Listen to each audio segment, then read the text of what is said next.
Hi అందరికీ. ఈరోజు మనము ఒక కథ చెప్పుకుందాం. కథ పేరు the fox and the crow. తెలుగులో నక్క మరియు కాకి. అనగనగా ఒక అడవిలో ఒక కాకి ఉండేది.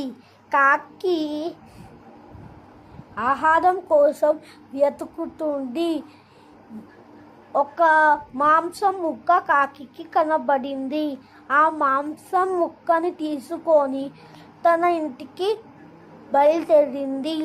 తన ఇంటికి చేరుకుంది కాకి. అట్లాగనే ఆ మాంసం ముక్కని తినాలనుకున్న సమయంలో ఒక నక్క దీన్ని చూసి ఎలా అయినా ఆ మాంసం ముక్కని సంపాదించుకోవాలి అని అనుకుంది. కాకితో నక్క ఇలా అన్నది, నువ్వు ఈ అడవిలో చాలా బాగా సంగీతం పాడుతావు, నువ్వు ఒక్కసారికి సంగీతం పాడుతావా అని చెప్పింది. కాకి తన మాంసం ముక్క గురించి మర్చిపోయింది. అలాగనే సంగీతం పాడింది. దీనితో ఆ మాంసం ముక్క కింద పడింది. ఆ తర్వాత ఆ మాంసం ముక్కని నక్క తీసుకొని చాలా బాగా సంతోషంగా బయలుదేరింది.